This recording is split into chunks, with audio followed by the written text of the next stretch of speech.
Your emotions are a gift. I want you to trust your emotions. They know what they are doing, they know what they are talking about. What you feel is not crazy. You're not crazy. Hello and great day, masters. Welcome to another episode. Today's episode is about your emotions. Your emotions are a guiding tool. And for someone like myself, where I always have felt emotions like we all have, but I have been disconnected in the past from my emotions, it wasn't helpful to understand what I was really feeling and what was happening inside of myself. I would typically go in and start to just do things, do more things, put more things to do on my to-do list. And by checking them off, I then felt calmer. It was like a form of anxiety that I was coping and soothing by doing more. And what we know to be true is when you start to bypass your emotions, when you're not connected to yourself, when you are not someone who is okay with experiencing the type of emotions instead just going into coping. And we all find ways to cope, but coping in a healthy way, it meant that I had to be okay with my emotions, learn how to sit still, learn how to name my emotions, and learn how to allow the feeling to pass through. So today we're going to talk about your emotions are a gift, because they are. And it is something that I believe will help you to navigate just the unexpected things that happen in life. If you are an adult, you have been adulting. We have all been adulting. And even today, I've been adulting. So, we throwing this hat on. I'm a pixie girl and I'm in transition back to growing my hair back. So put in the comments too if you got some tips. But we're all lifing, we're all adulting. And I think it was J. Cole who actually said that it's a gift to have emotions, because they talk about things in the Bible. It talks about being in heavenly places and having a space where we are peaceful and we don't have sorrow and we're not grieved, and these tough emotions that we deal with here on earth we won't experience in heaven. And when you think about it, that's something that's so amazing to feel. And oftentimes, when we're dealing with tough situations, we want to go into that. We want to be in a place that's just pure peace, pure love, pure happiness. And that's the root of who we are. That is our foundation. That's when you see babies coming into the earth, they've never been tarnished and had bad experiences really from the world yet. But as you continue to go inside of life, what do we know happens? Things happen. People experience divorces and deaths and diseases and discouragement, and all of these things just happen as a part of this human experience. But while we're here on earth, the range of emotions that we get to feel, as much as you feel the negative emotions, you can feel the exact opposite in happy emotions and getting into peace and getting into love. And that really is what it says when being heaven on earth, creating the habits and the mindset that allows you to know that heaven exists inside of you, although you are here on earth. We're in the world, we're not of the world. And what I think is just so beautiful is that there is no other being on this planet that outside of humans who can experience the wide range of emotions. Animals don't feel these things. AI, as much as it's coming into our society, they don't feel this. Humans have a gift of experiencing emotions, and your emotions are an identifier of where you are and what's happening. It's a reflection mechanism. And I'm going to show you and just talk to you a little bit about how to think about things. I'll tell you a story. I love roller skating on four wheels. I've been doing it since I believe it was 19. I'm 35 now. And I actually stopped. I had a period of just stopping skating and I did it, but not so much in the roller skating rink in a community basis, but I just stopped. And I started to judge myself because I see people on social media and I'm like, man, I remember that person skating, or I saw that person and they're now doing different deals and working with different artists, or I remember this. So the things that I had a vision for myself at 19 and through my 20s when I was roller skating did not manifest yet. But one of the things that happened is I started to judge myself for not staying as consistent at skating. Even though skating, if you are part of the skating community, or if you have or think of an activity that you just really love, skating at its purest form is just love. If you've ever been roller skating and been into a roller skating rink, it's like the love that you feel for yourself is mirrored in the people that are around you. And skating is one of those activities that you don't need a bachelor's degree or a master's degree. You don't need to be the CEO. It doesn't matter if you were just in jail and now you're out. It don't matter how many kids you got. It don't matter if you got $0 or $1 billion. When you're on that skating rink and everyone is listening to the same music, it transcends the life experiences and brings us all into one accord and love and harmony. And the only difference that you'll see is just a different expression among different people about how they, when they hear the music, how their body moves. If they decide to pivot one way or another, if they decide to do a backward skate, they decided to do something on the ground, they decided to do a little crazy leg, a little another move. However you interpret the music is solely based on you. There's no judgment. It's just on improving your skill. And there's this love inside of the skate community where it doesn't matter what you did. And if you were beefing with somebody outside of the skating rink, usually when you're inside of the skating rink, it just doesn't matter. In fact, there's just an unspoken code about just skate, listen to the music and have fun. And roller skating is one of those things that if you like to dance, you can skate. If you can walk, I always say, if you can walk, you can skate. So I'm obviously an ambassador for roller skating. And it's something that I really believe that people should try to do. It's a full body workout and it feels so good. As you could tell, I love it. And I judge myself for not being as connected to it. And what I realized was I was starting to disconnect from myself because I was engaging in a lot of external activities. Though that they were things that were helping me, there were things that I put on my vision board and wanted to pursue. I was doing more than I was being. If you ever heard that concept of be, do, have, you be the thing that you, and being is a feeling thing. It's not something that you don't express it first. And I think it even says it in the Atomic Habits. People connect the external of like doing the thing and having the thing first versus going back to the core, which is your identity of being, your identity of being loved, your identity of being helpful, your identity of being just accepting, self-accepting of yourself. That will allow you to do the things such as self-care and such as reading books, such as eating healthier foods, having healthier relationships, and so that you can have peace, right? You're starting to as opposed to accepting chaos, as Lisa, the woman who spoke about boundaries, accepting chaos, instead you're going into pursuing peace. So all of this to say is I decided to take the transition. Here's the transition moment. I took off the social media piece and I said, well, Fatima, you're not going to change if you decide to continue to do this thing. So I found a local skating rink and I decided to go and see if they had skating lessons. And it was so magical. It was so simple, y'all. It was so simple, but it was so magical because I said, I'm just going to meet myself where I am and go back to the basics. And it was so amazing to be in a classroom full of people of all skill sets and skill levels in there learning the basics. And when I tell you my inner child leaped because and my adult self smiled like I was 6.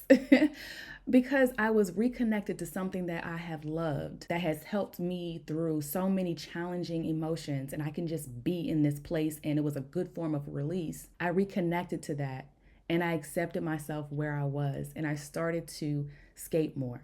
Why am I saying this? I'm using myself as an example because it happens every day. There's different experiences and situations that we all go through, and I want you to consider yourself. And if there is anything that you have thought of in your life that you are comparing yourself to someone else, be it on social media, someone who's super close to you, whatever, and consider the distance that you are looking at that other person and recognize the feeling.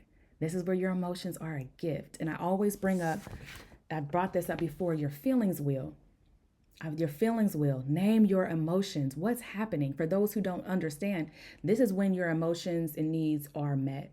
This is when they are not met. You can start to feel discouraged. You can start to feel anxious. You can start to feel there's something just off. Your emotions are a brilliant indicator, but we have not been trained and taught how to understand what the emotion is and how to let the emotions move through and flow through our body and not attach our emotions to our identity. If you're feeling anything where your emotions are not met, like for example, I was starting to feel discouraged. I started to feel discouraged, which is under sad. I started to feel discouraged, which is under the sad piece. But then under sad, on the opposite, is joyful.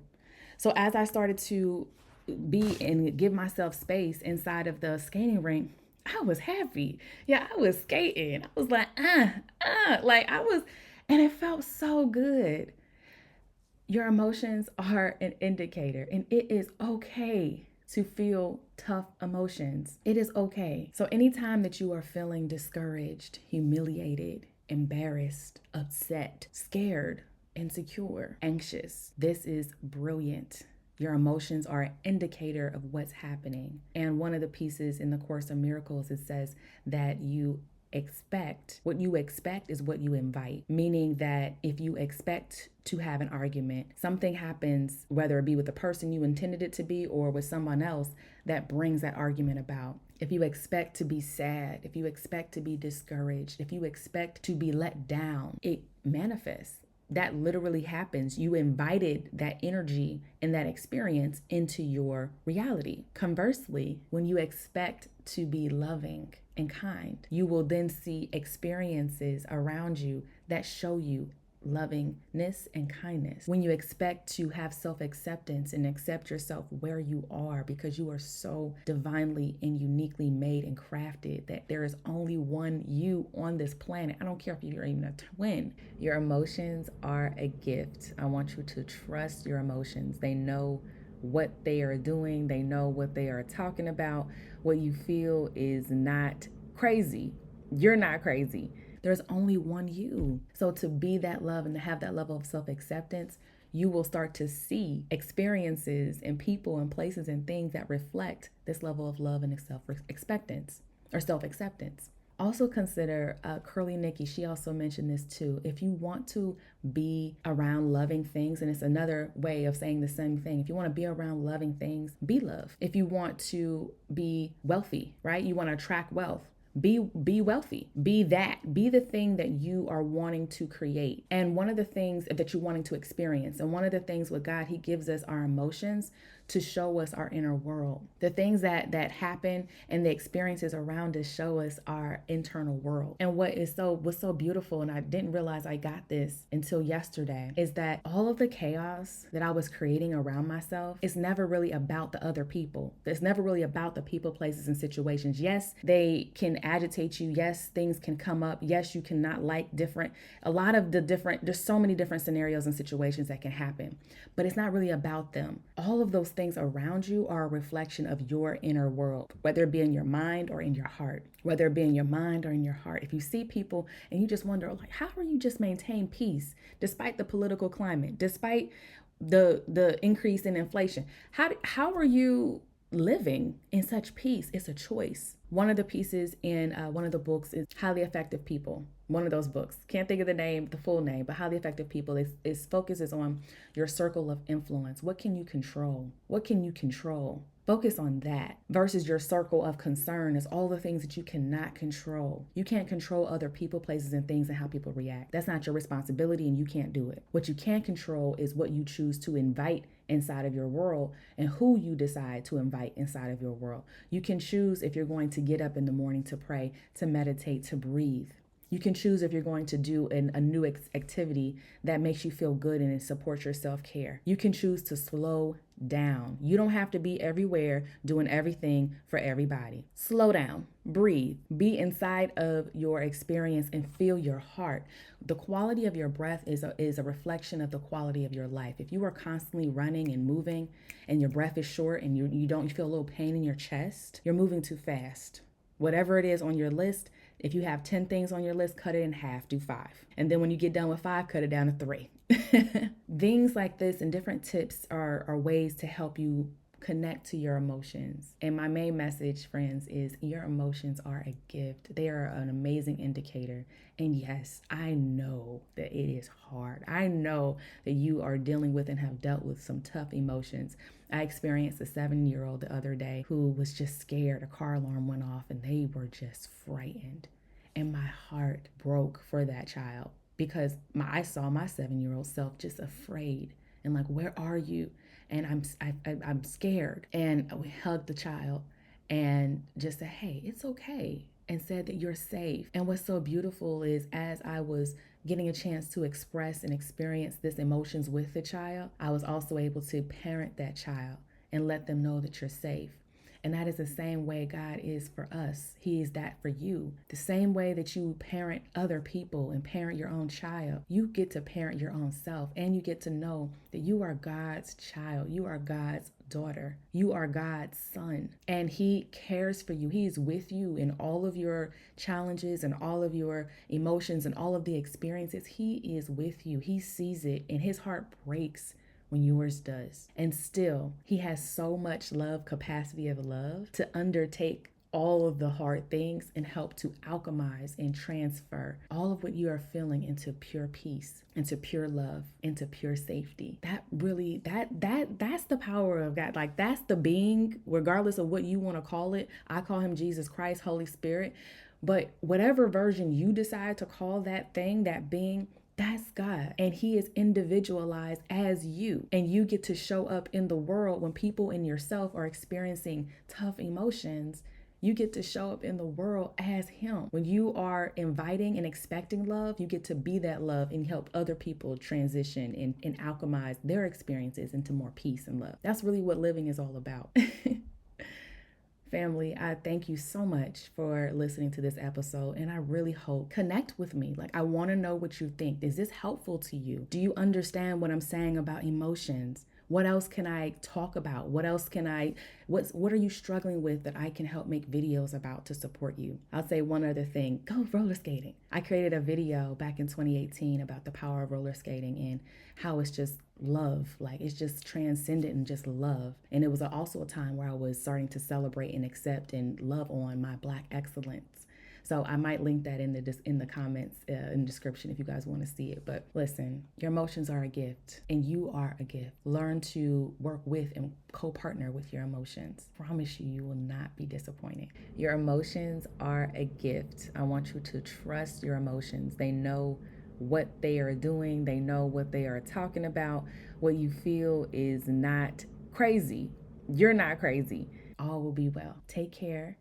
And I'm going to say a quick prayer for you. Dear Father, thank you so much for today's episode. Thank you so much for lifting and expanding my consciousness so that I can be your voice on video. Lord, I pray that whoever is under the sound of my voice sees you, hears you, and accepts the brilliance of the emotions you have given us as humans. Help them to alchemize their emotions and turn them into something so beautiful. They already are beautiful. Help to build their level of awareness of the goodness of the emotions that you have given us and the range of emotions. Lord, help them to be in total alignment with you and with themselves and with others. You said love your neighbor as you love yourself. And Lord, we can only know how to love ourselves by accepting your love so that we can then love others. In Jesus' mighty and matchless name I pray. Amen.